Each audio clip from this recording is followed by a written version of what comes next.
La Revolución Mexicana fue un periodo muy cruento dentro de la historia de nuestro país, donde tuvimos varios caudillos, algunos más famosos que otros.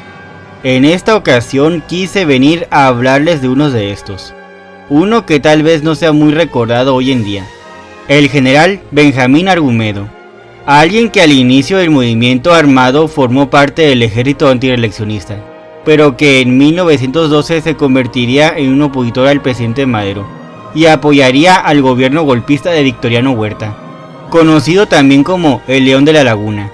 Es considerado el más tenaz adversario del Centauro del Norte Pancho Villa, en los combates por tierras de Durango y Coahuila. Se decía de él que nunca tenía miedo.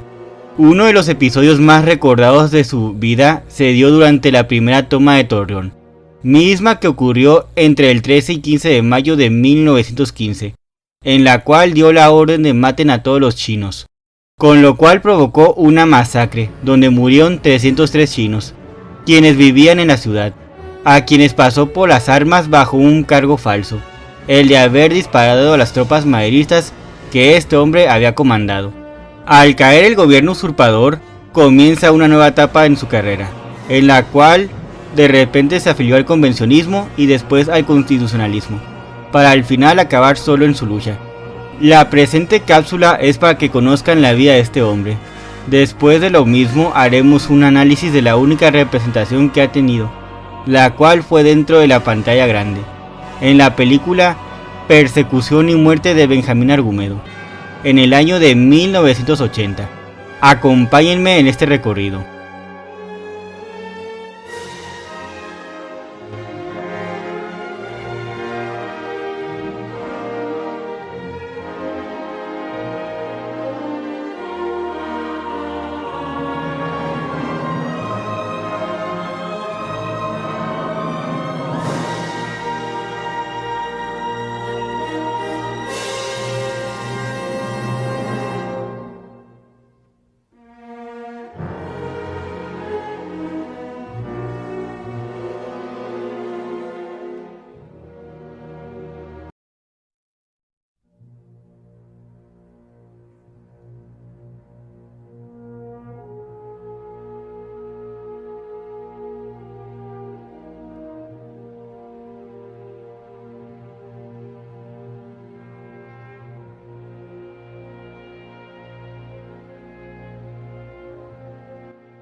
Biografía.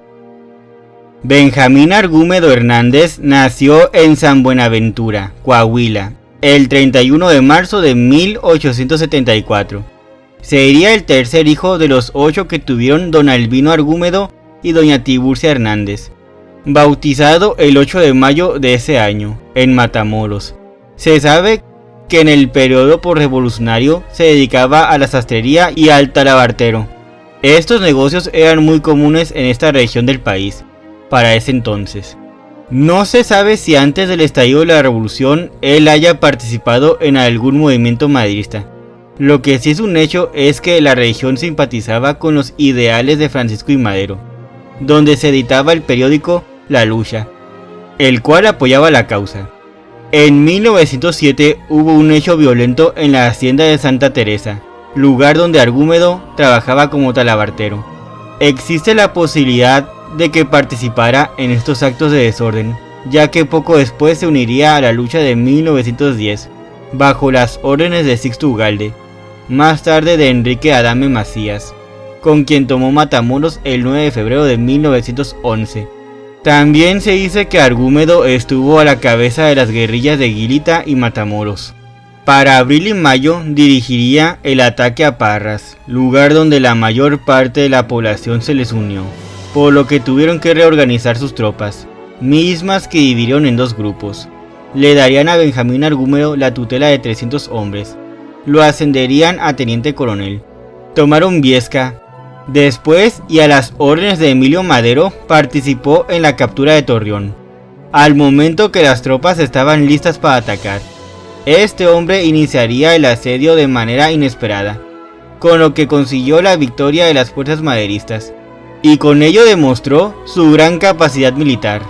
Es el 15 de mayo de 1911 que se da el capítulo que le daría la inmortalidad, donde bajo la excusa de que un chino trató de defender su vida, hizo un disparo contra los agresores, por lo cual dio la orden de maten a todos los chinos, con lo que provocó la muerte de 303 ciudadanos chinos.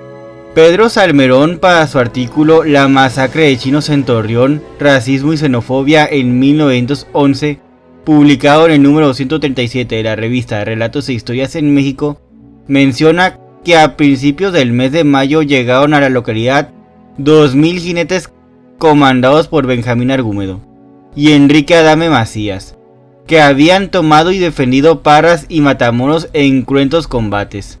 Según el autor, el 4 de mayo, Gómez Palacio cayó en manos de los rebeldes. Los federales evacuaron la plaza para concentrarse en Torreón, que quedó sitiada el día 12. Luego de 3 días de recios combates, los defensores, menos de 1000, evacuaron la plaza silenciosamente en la madrugada del 15 de mayo.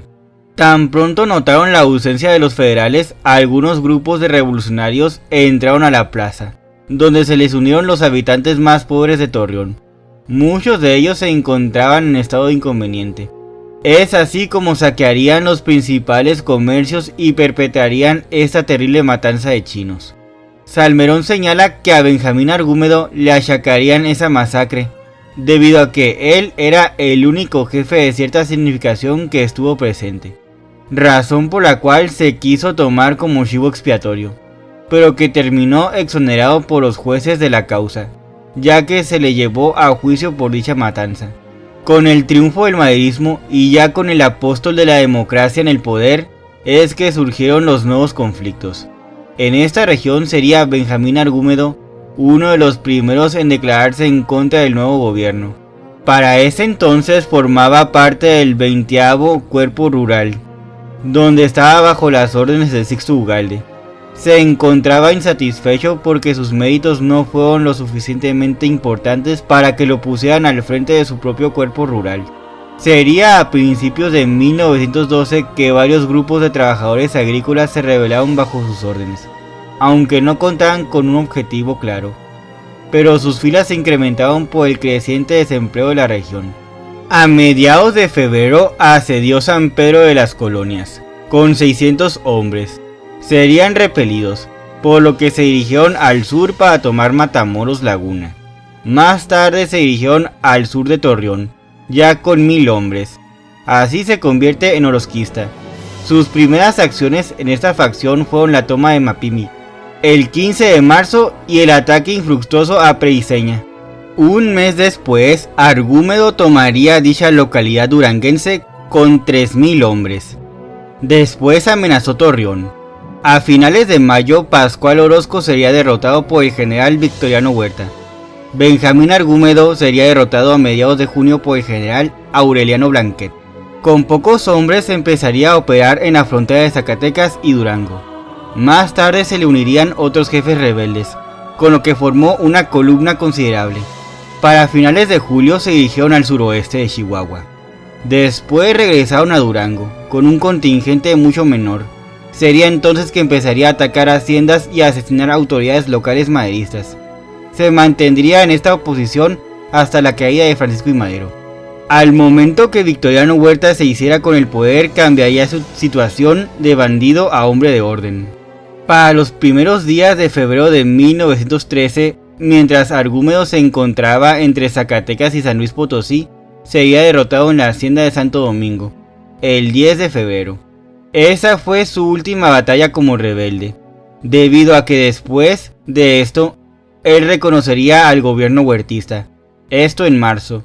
Sería nombrado general brigadier del Ejército Federal. En su nueva posición, Benjamín Argúmedo se tuvo que enfrentar a los constitucionalistas.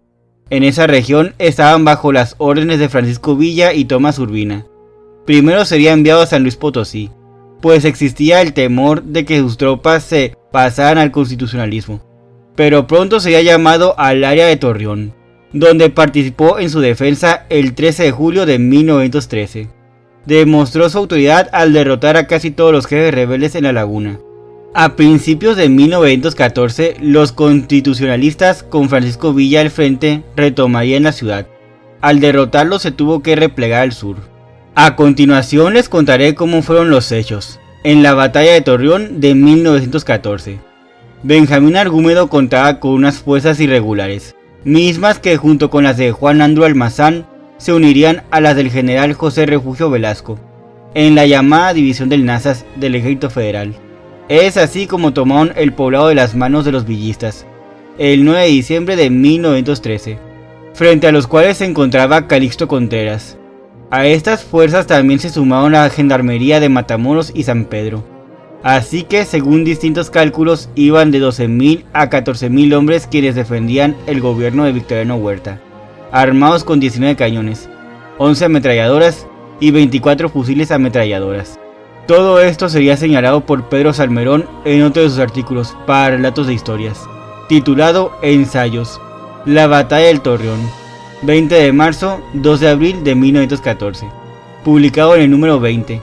Sería la primera vez que los villistas se enfrentarían a un enemigo con una amplia superioridad numérica y artillería, que los federales trataron de compensar mediante la fortificación de Torreón, y con sus ametralladoras, armas novedosas que causaron gran daño. Velasco desarrolló un esquema para defender la posición, la cual consistía en convertir a Torreón en un gran campo atrincherado, donde la primera ciudad sería el centro y las otras poblaciones unos puntos de apoyo.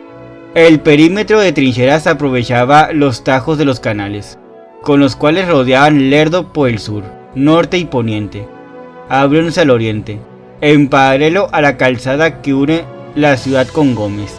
Su plan original, al parecer, consistía en defender Lerdo y Gómez Palacio, solo para debilitar el empuje rebelde, concentrado en Torreón, la resistencia.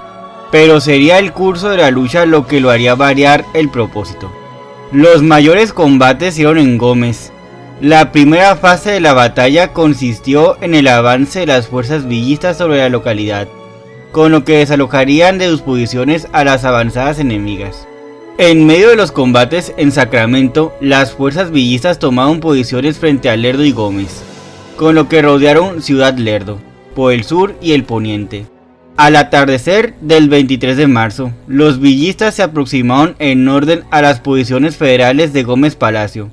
Bajo el fuego enemigo formarían una línea apoyada en el cementerio poniente de Gómez y en la vía a Monterrey al oriente. El objetivo de esas acciones era el mantener a la artillería y el grueso del enemigo clavado en Gómez, mientras asaltaban Lerdo.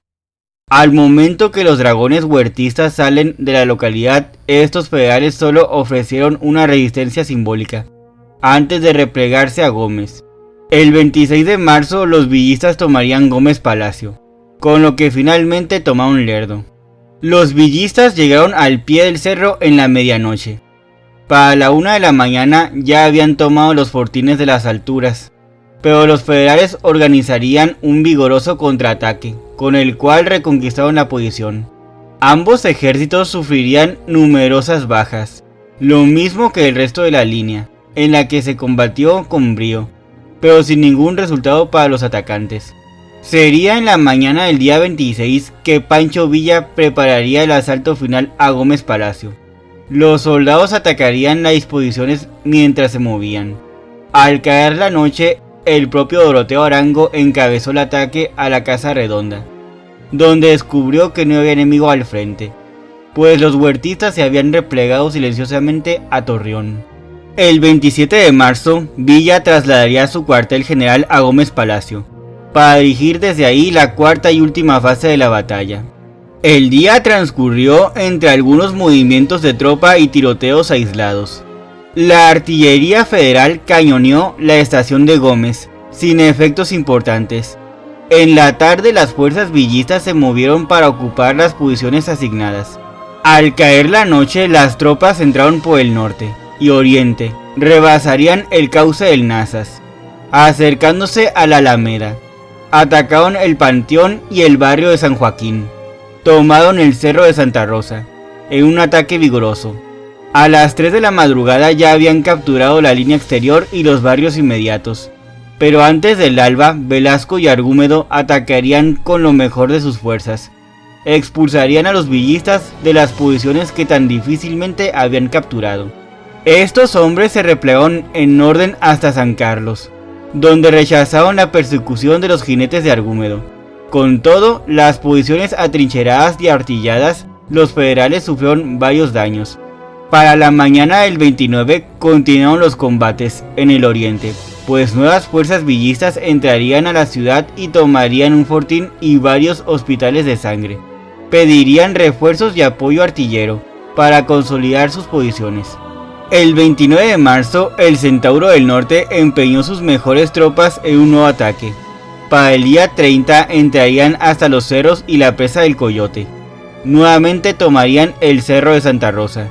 Esa noche transcurrió en calma. Los contendientes estaban agotados. Velasco pidió tregua para levantar a los heridos, pero Villa se la negó, pues sabía que los huertistas esperaban refuerzos. Al ejército villista llegaron nuevos elementos, 1000 voluntarios reclutados en Chihuahua. El cuartel general ordenó que todas las fuerzas redoblaran su impulso en horas de la noche. Al oriente tenían 2 brigadas parapetadas dentro de la ciudad, apoyadas en los fortines arrebatados a los federales en la ribera del río y los tajos de la Joya, reduciéndolos a la última línea con base en el Cerro de Santa Cruz y el Panteón. Al sur, las alturas seguían dominadas por los federales, las cuales habían sido muy lastimadas, no ofrecían la misma resistencia. Para el 31 hubo un combate con menor intensidad, salvo en el oriente, donde un fuerte contraataque federal sería rechazado por la gente de Villa. El 1 de abril se dictaron las órdenes para un nuevo ataque y en la noche volvió a combatirse con furia en toda la línea del frente. Por el suroeste, los villistas tomaron a sangre y fuego el barrio de San Joaquín, con el cual aislaron el Cerro de la Cruz. Conquistaron definitivamente las alturas del Cerro de Calabazas y los barrios meridionales de Torreón, la presa del Coyote y las bocacalles de la ciudad contiguas a los tajos de la Jota. En la mañana del 2 de abril, la división del norte había reducido a los huertistas a su última línea, dentro de Torreón. Solo faltaba una posición. Las caballerías de Argúmedo lanzaron un vigoroso contraataque al Cerro de Calabazas, pero fueron rechazados con pérdidas. Villa ordenó a sus hombres que descansaran para que esa noche dieran el asalto final. José Refugio Velasco aprovecharía una de las tolvaneras que suelen levantarse en la laguna. A las 4 de la tarde ordenó la evacuación silenciosa y escalonada de su gente. La artillería federal quemó sus últimas balas en un fortísimo e interrumpido cañoneo con el cual distraer a los villistas y hacerles pensar que se preparaba un contraataque.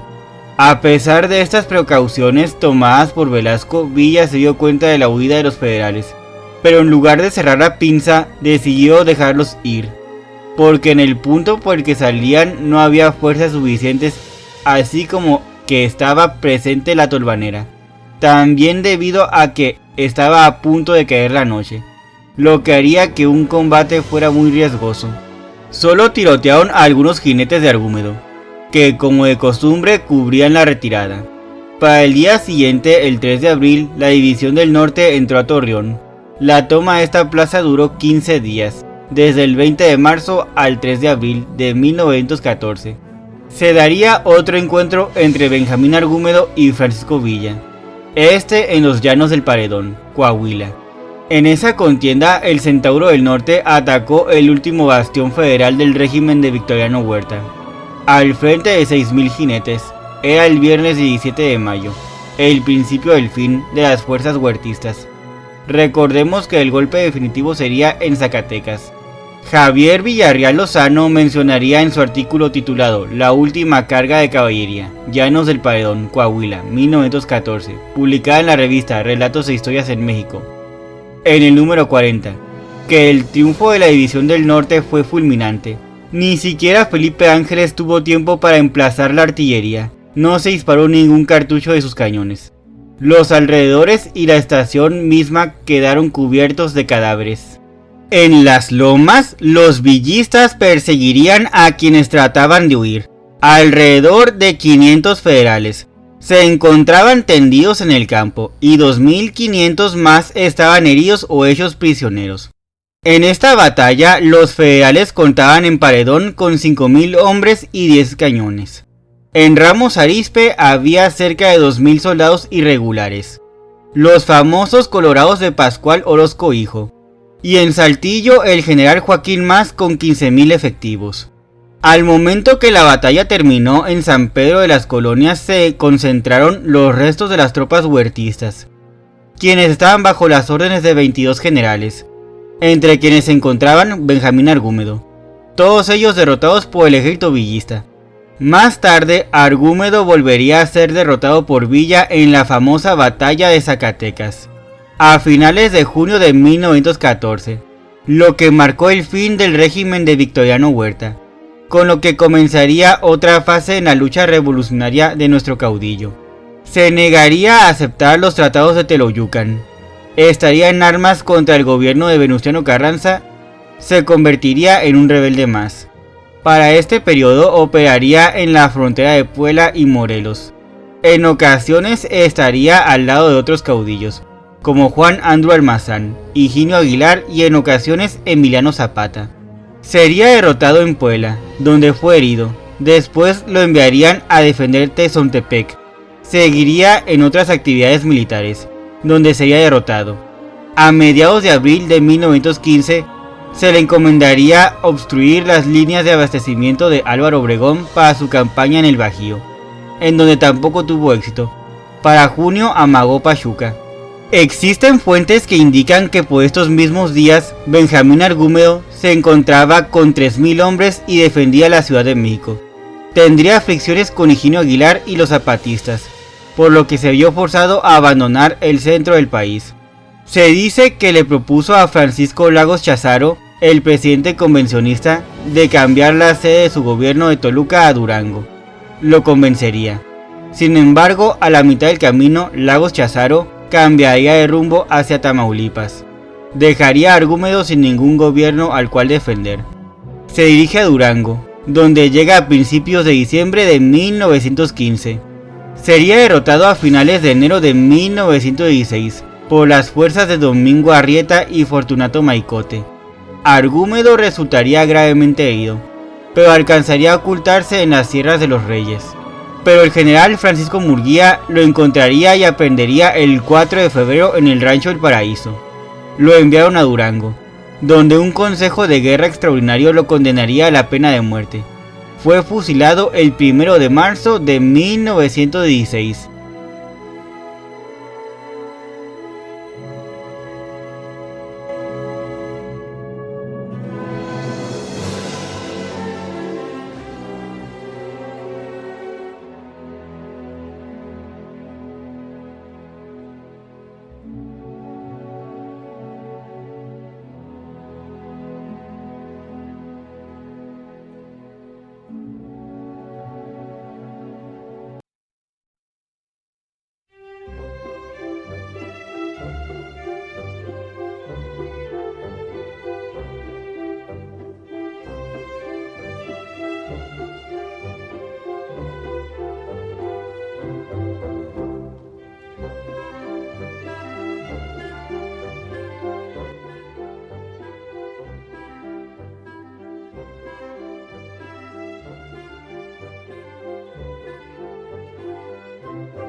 Persecución y muerte de Benjamín Argúmedo. En 1980 fue filmada esta película, dirigida por Mario Hernández. Contaría con la participación protagónica de Antonio Aguilar y su hijo Antonio Aguilar Jr. La historia cuenta una versión del corrido del caudillo, cuya versión original sería grabada por Andrés Berlanga y Francisco Montalvo en el año de 1935. En el elenco también se encuentran Flor Silvestre, Jaime Fernández, Eleazar García Chelelo, José Nájera, Carlos Derbez, Verónica Fernández, El Matador Noé Fabián Ruiz y Ricardo Loera. Gira en torno a Benjamín Argúmedo, quien se negaba a desarmar sus tropas y doblegarse a las reglas de Venustiano Carranza, porque piensa que los triunfos de la revolución no se han logrado del todo. El general Romero, quien fuera uno de sus compadres, intenta convencerlo de afiliarse al gobierno y entregar sus armas, pero falla y pactaría con sus enemigos para planear la muerte del caudillo. La película fue amenizada por canciones en voz de Antonio Aguilar, en el personaje de Benjamín Argúmedo, así como de Flor Silvestre, quien prestará vida a la esposa del general en rebeldía. En todo el filme se dirigen a Carranza únicamente como el primer jefe, quien le ordena al general Romero que acabe con Benjamín Argúmedo. Él arguye que son amigos y que primero intentará un acercamiento epistolar con él, y de no conseguir su rendición, entonces accederá a pasarlo por las armas. Romero convence a Casiano, un amigo suyo y de Benjamín Argúmedo, para que lo ayude a ponerle un alto al caudillo. Dicho hombre, si bien no formó parte de su ejército, proveyó de armas e información a Argúmedo, y por eso se encuentra acusado de alta traición hacia el gobierno. El general Romero lo convence para que vaya por el caudillo y lo convence a hablar con él. Casiano habla con Argúmedo, le dice que lo mejor para todos es que haya paz. Le comenta que el mismo Romero envió a sus hombres por él a su casa. Lo llevaron a una celda, donde el mismo general habló con él, y le dio una carta que el mismo Romero le pidió le entregara. Argúmedo acepta la reunión con Romero, le pide a Casiano que le diga dónde se verán, pero que él puede elegir el día y la hora para verse. Después Argúmedo habla con sus hombres sobre cómo conseguir armas en el mercado negro. Menciona que Casiano guarda en la casa esas armas, y solo es cuestión de que vayan por ellas. Le encarga a su hijo Benjamín Jr. que tengan mucho cuidado con eso. En casa de Casiano, Argúmedo Jr. se viste de traje mientras que Casiano le indica dónde será el encuentro, y que el gringo ya fue informado de eso. Romero intenta convencer a Argúmedo que las acciones del primer jefe fueron las correctas. Le pide que deponga las armas, pero el caudillo no confía en él, dado que dice que es el responsable de la muerte de muchos de los caudillos importantes de la revolución. Romero le regala un revólver cargado a Argúmedo, para quedar en claro que ante todo sigue considerándose su amigo. Argúmedo Jr. llega por las armas, pregunta por una tal Belén, a quien van a buscar a una cantina, donde él y su hombre se ponen a cantar, un preso. Después de terminar la canción, se acerca a la barra, donde pide un vaso de agua. Belén está ahí y le dice dónde se encuentran las armas. Un federal intenta arrestarlos, porque les resulta sospechosos, pero ellos logran evadirlo, al hacerse pasar por un dúo musical. Desafortunadamente, un borracho los contrata para que les serenateen toda la noche. Ellos se van con él, por todas las calles mientras cantan Flor de Amalia. Resulta que ese borracho no era en realidad, solo los ayudó a librarse del federal y finalizó su recorrido en el hotel donde se encuentran las armas. Ellos entran sin darse cuenta que unos hombres de traje van tras ellos. Al entrar al cuarto encuentran al gringo muerto, por lo que se percatan que es una trampa. Sacan sus armas, intentan escapar por el pasillo, pero uno de estos hombres les cierra el paso, lo matan. Entran al cuarto y salen por la ventana, justo al tiempo que llega un regimiento de federales, quienes se sorprenden al ver que muchos hombres, quienes cenaban ahí cerca, sacaban rifles que tenían escondidos, y comienzan a disparar. Argúmedo Jr. y su hombre consiguen escapar en un auto, mismo donde iba Belén. Saben que algo andaba mal ahí, que alguien les dio el pitazo a los federales. Belén hace que el borracho los escolte fuera del estado y le pide a Benjamín Jr. que le diga a su padre que ellos están listos para levantarse en armas. Resulta que es Casiano quien les dio el pitazo a los federales, a cambio de dinero, un puesto en el gobierno y salir de ahí con su familia. En esta película, Humberto Elizondo interpretó a un médico militar quien atiende a Benjamín Jr., debido a que en el escape, este recibió un tiro. Llegan al campamento con el personaje de Elizondo, quien sabemos ahora es un mayor del ejército. Ahí les cuentan todo lo que pasó. Unos hombres de Argúmedo llegan a la casa de Casiano. Ya descubrieron que él los traicionó. Ahí se encuentran a él con una adulta mayor sorda. Él confiesa que lo hizo porque quiere que se acabe la guerra. No tengas un hijo y lo maten. No tengas una buena mujer y la violen. No tengas una vieja inútil a lo que sabe que le van a hacer. Le entrega el plato con comida a la adulta mayor para después salir de su domicilio con estos hombres, quienes lo asesinan a tiros. El general Romero sigue firme en intentar convencer a Argúmedo de deponer las armas. No quiere ponerle fin a la vida de su amigo, pero lo convencen de hacerlo al ofrecerle la posibilidad de convertirse en el gobernador del estado, bajo la idea de que hay que salvar a la patria de sus propios salvadores. Convence al caudillo de que vaya al batallón, donde con mentiras lo asesina. Su hijo decide seguir con el movimiento y acabar con todos los traidores. Al final, los federales a cargo del general Romero le comentan que el hijo resultó más diablo que el padre. Piden a Romero que mande a traer más refuerzos, dado que ellos no pueden con él.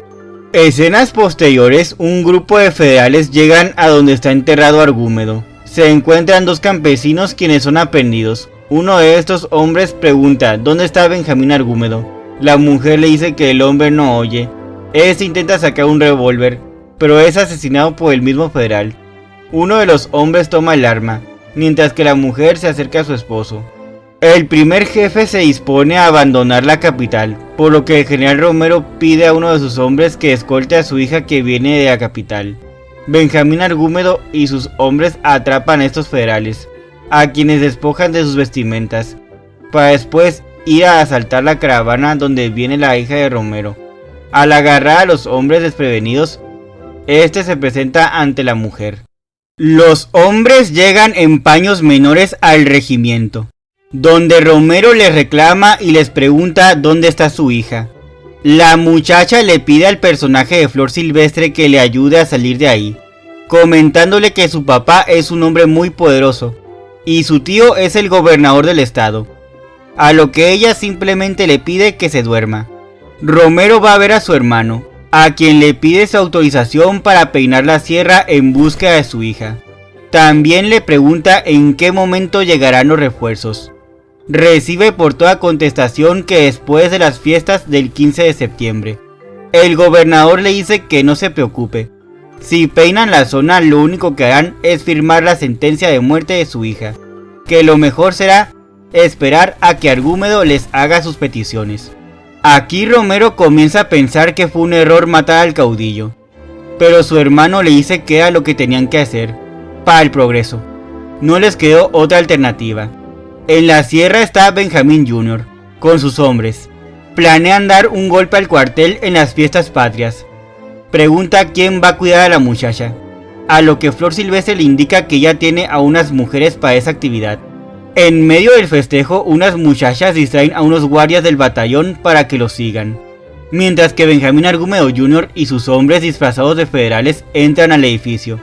Ahí engañan a los encargados para que les entreguen todo el armamento y municiones que dispongan. Después de lo mismo someten al capitán y a todos los soldados que ahí se encontraban. Sacan todo el armamento y parque por la parte de atrás del edificio. Al mismo tiempo informan a Romero que llegaron los refuerzos. Para distraerlo, los hombres que tocaban la banda se ponen a tocarla y les cierran el paso, justo a tiempo para el escape de los otros, pero toda la banda es aprehendida.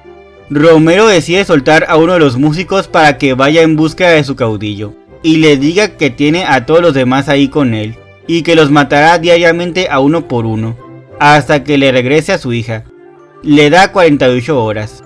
Benjamín Jr. decide tenderle una trampa a Romero. Manda de regreso al músico que soltaron, para que le diga que piensa entregarle a su hija, en dónde van a estar y que van a estar todos sus hombres con él. A la mañana siguiente llega Romero con el resto de los músicos. Ve que todas sus fuerzas están desplegadas por toda la sierra, sin percatarse que estos hombres fueron sorprendidos y asesinados por la gente de Argúmedo, quienes iban con uniformes de federales. Llega Benjamín Jr., acompañado de la hija de Romero. Se percata que toda su gente ya está en las posiciones de los federales y continúa su paso. Le entrega a la muchacha a los hombres que acompañan a Romero y este manda a liberar a los músicos. Al momento que ellos se retiran, la gente de Argúmedo con disfraces de federales comienza a masacrar a los pocos hombres que quedan ahí con Romero. Romero acaba muerto y todos se van en sus caballos, mientras se escucha el corrido de Benjamín Argúmedo. Aparece la palabra fin.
En conclusión, sobre Benjamín Argúmedo, también conocido como el León de la Laguna, se decía que no sentía miedo por nada ni por nadie. Podemos decir de una forma muy resumida que fue un militar, uno de los caudillos más poderosos de la primera etapa de la revolución. En un principio peleó por el movimiento de Francisco I. Madero, pero en 1912 se convierte en un militar opositor. Apoyó el golpe de estado de Victoriano Huerta.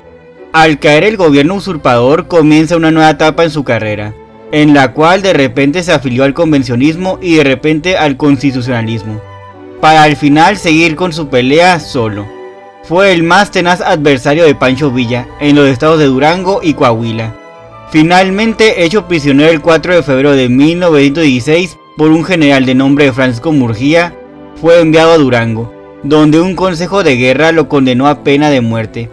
Es ejecutado el 1 de marzo de 1916.